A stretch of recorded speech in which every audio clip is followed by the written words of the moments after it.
우리가 오늘 함께 나눌 하나님의 말씀은 레위기 18장 1절부터 5절까지의 말씀입니다.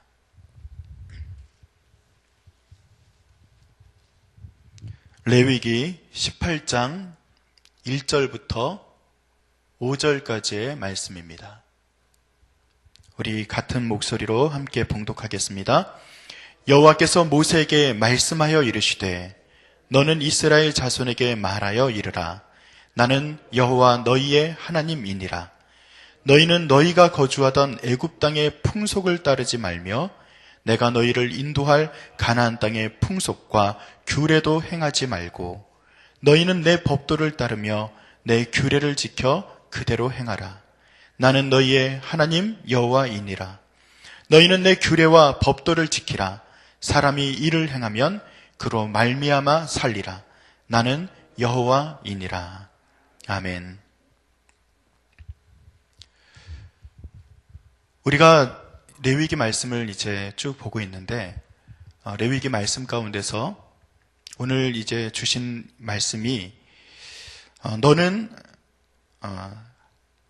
이스라엘 자손에게 말하여 이르기라. 나는 여호와 너희의 하나님이니라 라는 그 말씀이 오늘 읽은 말씀 가운데서 가장 중심적인 오늘 레위기 오늘 18장 1절부터 5절까지의 말씀 가운데 가장 중심되는 그 문구라고 할 수 있습니다.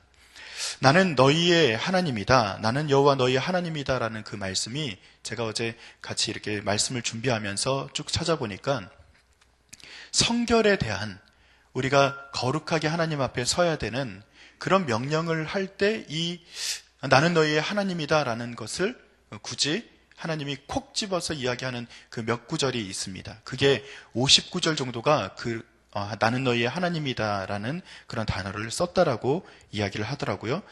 그래서 나는 너희의 하나님이다 라고 말씀하시는 이 말씀을 좀 깊이 묵상하면서 여러분과 말씀을 좀 나누기를 원했습니다. 제가 나는 너희의 하나님이다 라는 것을 이제 이야기하기 전에 그러면 하나님, 저는 나는 너희의 하나님이다 라고 말하면 여러분 어떤 마음이 드세요? 그냥 여러분들에게 좀 여쭤볼게요. 난 너 아빠야. 혹시 아버지들이 계시잖아요. 아니면 어머니들은 혹시 할머니들이 계시면 난 너희 할머니야. 나는 너희 할아버지지. 나는 너희 엄마지.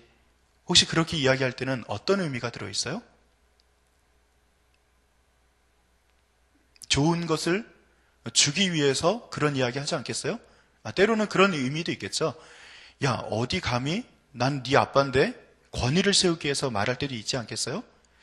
저는 나는 너의 아빠야, 나는 너의 엄마야, 뭐 이렇게 얘기할 때 제가 이제 저희 아들한테 그런 얘기를 하거든요. 너는 나의 사랑하는 아들이야. 이것을 줄여서 아사, 아빠가 사랑하는 아들. 유치하죠? 제 딸한테는 아사 딸, 야 아사 딸. 아빠가 사랑하는 딸, 아사, 아빠가 사랑하는 아들. 근데 그런 이야기를 할 때가 있어요. 제가 정말로 아빠고 제가 정말 사랑하는 아이들이라면 두 가지 마음이 다 있겠구나. 제가 어제도 아이들 이제 저녁에 자기 전에 이제 딸아이랑 잠깐 이야기를 한 시간이 있었는데 딸이 성실할까요? 성실하지 않을까요? 참고로 중학교 2학년입니다. 성실할까요? 성실하지 않을까요? 어디 감히 남의 딸을 사실 성실하지 않습니다. 중학교 2학년 정도 되면은 이제 막 반항심도 생기고 뭔가 좀 아빠 엄마가 하는 이야기에 좀 이렇게 반해서 뭔가 하라 그러면 괜히 하기 싫은 거 있잖아요. 근데 그런 마음이 막 싹 트고 그게 아주 가득할 때예요. 그래서 제가 어제 너무 속이 상해가지고 저녁에 야, 너 오늘 한 거 다 가져와봐. 그리고 너 어제 오늘 한 거 다 처음부터 써봐. 그리고 내일 시간 계획을 다 짜서 가져와봐. 이제 이렇게 이제 이야기하면서 이야기를 잠깐 나누었는데 그러면서 제 마음에 말씀을 준비하면서 말씀을 준비한 것과 이 연결되는 그 마음이 뭐냐면 너 아빠인데 평소에는 제가 인자합니다. 굉장히 제가 따뜻하고 사랑하고 제가 잘해줍니다. 근데 어제 저녁에는 어떤 아빠가 드러난 거예요? 엄한 아빠가 드러난 거예요. 그 전에 어제 아침에는 저희 아내한테는 좀 미안한 얘기지만 딸아이가 좀 늦을 것 같으니까 아빠 나 좀 태워다 줘 그랬을 때 제가 착한 아빠잖아요. 그러니까 저희 아내는 저 버릇돼, 습관돼. 늦는 거 자꾸 습관되니까 태워주지 마. 그랬어요. 근데 제가 태워줬을까요? 안 태워줬을까요? 좋은 아빠라니까요. 태워줬어요. 어제 아침에만 해도 딸이 갈 때 얼마나 좀 안타까울까. 이 추위가 갑자기 또 추워졌는데 그런 마음에서 데려다주는 마음이 있었는데 어제 저녁엔 어떻게 변한 거예요? 갑자기 이 녀석이 어디 감히 아빠 말도 안 듣고 이런 아빠가 갑자기 등장한 거예요. 그래서 나는 너희의 하나님 여호와다. 여기에도 그런 마음이 있지 않을까? 제가 감히 하나님을 그렇게 판단할 수는 없지만 제가 저의 경우를 빗대어서 보니까 하나님도 아마 그랬을 것 같다라는 생각이 갑자기 들더라고요. 나는 너희의 하나님 여호와다. 이 말에는 두 가지 의미가 같이 들어있는 거예요. 뭐냐면 하나님 여호와, 내가 정한 기준 안에 너희가 들어와야 돼. 너희도 거룩해야 돼. 그런 말이 하나가 들어있는 거고요. 또 하나는 어떤 의미일까요? 나는 너희의 하나님 여호와다. 내가 너희와 함께 동행할 거야. 내가 너희와 함께 할 거야. 그런 의미가 같이 들어있다는 것을 제가 잠시 묵상하면서 깨달았습니다.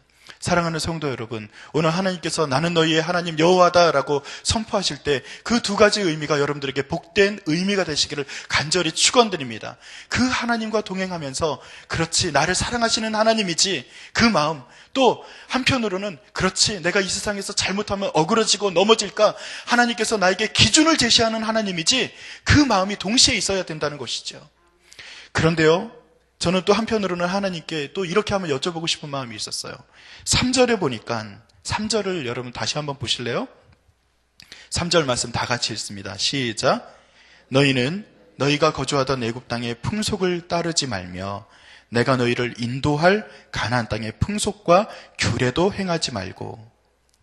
자, 저는요, 이 말씀을 이제 묵상을 하면서 2절의 말씀을 이제 묵상하고 나서 3절을 보니까 조금 의미가 좀 달라지는 것을 제가 느꼈어요.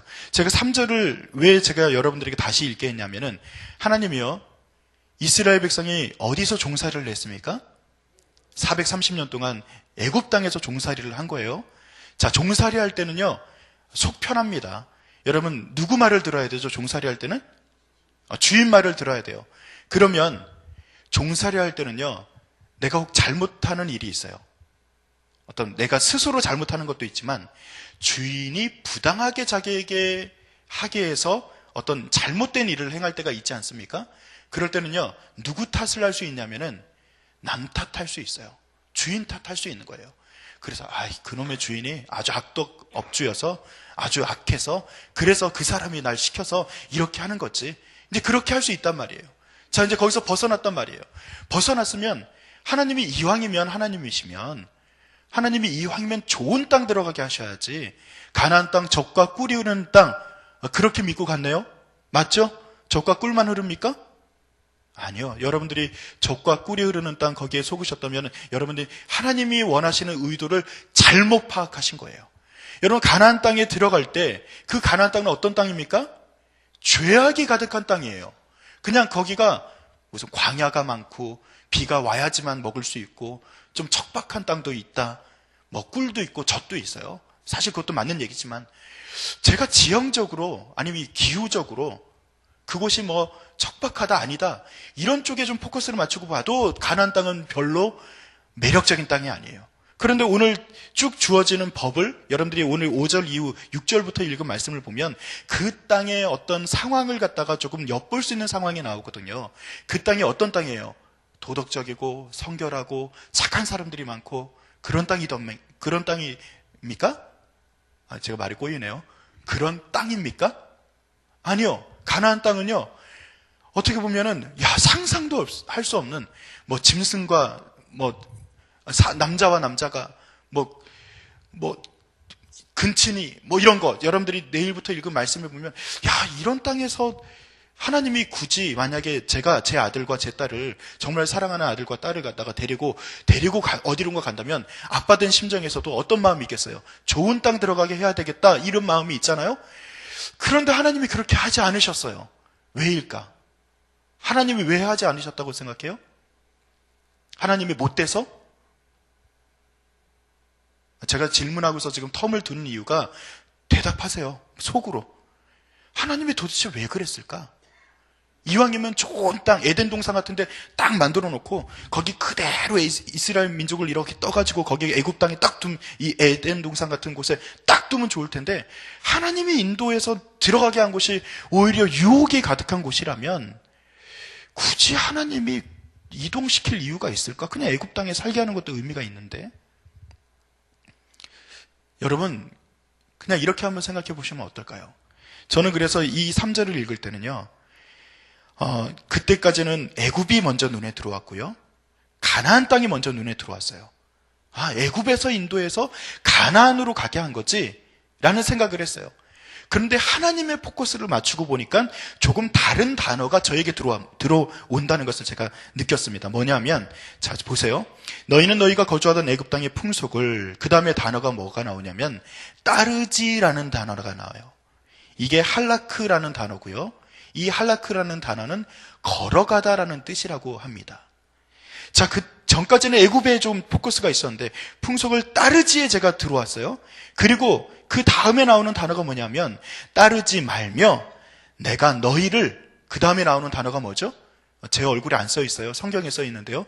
어떤 단어가 나오죠? 인도할, 이런 그 단어가 눈에 들어오게 되었습니다. 제가 그 인도할은 인도해서 어디론가 들어가게 할, 그 정도 의미로만 제가 생각을 했는데 여기서 인도하다는 것은 어떤 의미예요? 하나님을 따라서 하나님과 걸어가는, 하나님과 동행하는 그 형태 자체를 의미하는 거구나. 어느 땅에 들어가게 하든지 하나님이 거기에 함께 걸어가겠다는 뜻이구나라는 것을 깨닫게 되었습니다. 실제로 그 당시에는요, 하나님이 애굽에서 가나안으로 옮기던, 애굽에서 혹은 이 동방의 어디 근동지방에 그쪽으로 옮기던, 사실 어디 가는 의미가 없어요. 왜냐하면 어느 땅이나 유혹이 가득한 땅이었을 거기 때문이죠. 어느 곳이나 죄가 관영했기 때문이죠. 모든 사람이 죄를 범하였음에 그것이 정말 맞다면, 또 성경에서 그렇게 말하고 있다면 애굽에서 굳이 그곳으로 인도해도 어디로 데려가도 유혹이 가득한 곳이요, 어디로 데려가도 척박한 곳이요, 선하지 않은 곳이라는 것은 자명한 사실입니다. 그럼에도 불구하고 한 가지 달라진 사실이 있어요. 그 전까지 애굽 땅에 있을 때는 이스라엘 민족들이 누구를 따랐어요? 세상의 법을 따라요. 세상의 규례를 따라요. 아니면 종으로서 애굽 사람들을 따라요. 그런데 이제 가나안 땅으로 가면서 그들이 무엇을 훈련했어요? 그 전까지 잘못 따르던 것을 하나님을 따르는 것으로 변화되는 체질의 변화가 일어났다는 말입니다. 여러분, 오늘 우리 하나님께서 우리가 걸어가야 될 오늘 하루가 여러분 행복한 하루일까요? 정말 다 좋은 하루예요? 고개 끄덕끄덕 하시는 분도 몇 분 계신데 맞아요. 그런데요, 제가 다시 말씀드릴게요. 오늘 하루에 여러분들 살아갈 이 땅은요, 유혹의 하루입니다. 여러분들을 넘어뜨리는 하루예요. 여러분들을 힘들게 할 하루입니다. 일하지 않으면 먹을 수 없는 하루예요. 여러분, 그런 하루 가운데 우리가 던져지는 거예요. 이것이 우리에게 기쁨이고 우리에게 정말 선물이기도 하지만 한편으로는 우리에게 아픔이기도 합니다. 하루 더 늙어가는 거니까요. 후패해 가는 것 아닙니까? 그런데 이 하루가 복되고 여러분들이 지금 고개를 끄덕였던 행복한 하루가 되기 위해서 지켜야 될 하나의 원칙, 무엇입니까? 하나님의 인도하심과 함께 걸어가는 거예요. 그것 떠나면 우리는 오늘 이 하루는 버리는 하루요, 이 하루는 없어질 하루요, 저주의 하루가 될 수도 있어요. 여러분 분명히 기억하십시오. 나는 너희의 하나님 여호와다. 이 말 가운데 들어있는 우리에게 주시는 그 따뜻함, 하나님이 세우신 그 기준, 그 두 가지의 속성을 가지신 그 하나님을 오늘도 잘 따라가서 이 가나안 땅과 같은 유혹이 가득한 이 땅을 우리가 선하게 변화시키는, 하나님의 마음으로 채워가는, 우리가 하나님의 뜻을 따라서 그렇게 걸어가는 축복의 하루로 바꾸는 귀한 은혜가 있기를 간절히 축원드립니다. 그렇게 살기를 소원하지 않습니까? 여러분들이 오늘 하루를 하나님께서 여러분들에게 주신 거예요. 이 유혹의 하루, 저주의 하루, 때로는 우리에게 후패하게 하는 이 하루가 하나님과 동행하는 하루가 되었더니 오늘 5절의 말씀처럼 그로 말미암아 살게 되는 하루가 될 줄로 분명히 믿습니다. 여러분, 오늘 하루가 저녁에 자리에 들 때, 야, 오늘 살리는 하루였지, 하나님과 동행했더니 행복한 하루였지, 우울하고 쓸쓸한 하루가 아니었지, 그렇게 고백하게 되는 오늘 하루가 되시기를 다시 한번 간절히 축원드립니다. 기도하겠습니다. 하나님, 우리가 하나님과 교제하고 하나님의 손을 붙잡고 오늘도 걸어가기를 소원합니다. 하나님과 동행했더니 아버지 하나님, 우리에게 주신 이 모든 하루, 모든 땅이 거룩한 곳이요, 아버지 하나님, 생명이 넘치는 곳으로 변화되는 줄로 믿습니다. 주와 함께 동행함으로 이 복을 누리게 하여 주시옵소서. 감사드리며 예수님의 이름으로 기도드립니다. 아멘. 우리가 함께 기도하는 공동기도문 네 번째, 봉사에 대한 기도입니다. 우리 교독하며 기도하겠습니다. 우리에게 서로 사랑하는 마음을 더욱 부어주옵소서. 교회 안의 작은 교회들을 넉넉하게 축복하옵소서.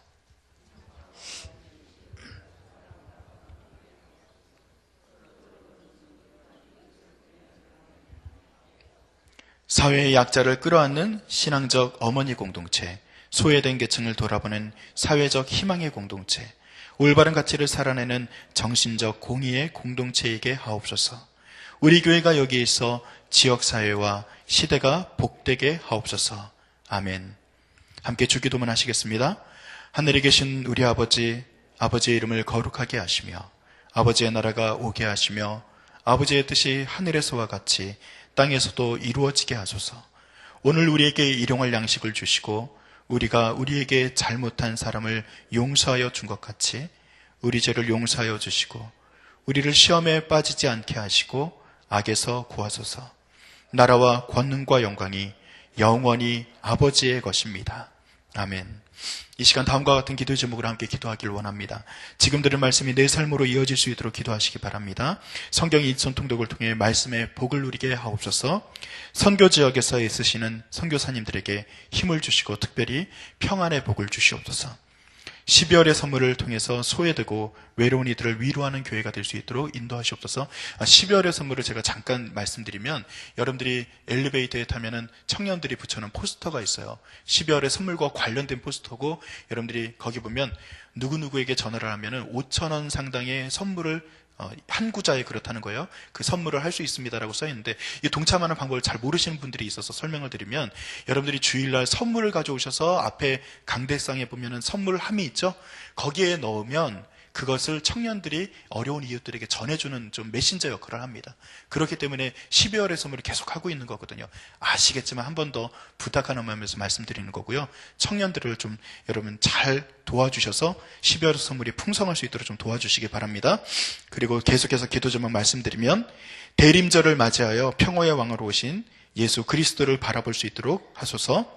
대한민국의 리더로 인한 위기가 주님 안에서 잘 극복될 수 있도록 기도해 주시고, 오는 주일에 사무총회가 있습니다. 주의 거룩한 사업을 도모하는 사무총회가 되게 하시고, 한국교회가 영적 갱신을 통해 거룩함과 복음의 본질을 회복하는 그런 한국교회가 될 수 있도록 인도하시옵소서. 우리 함께 기도하시다가 삶의 자리로 나아가겠습니다. 하나님 감사합니다. 우리가 주님을 따라갑니다. 주님의 그 도우심, 인도하심을 따라서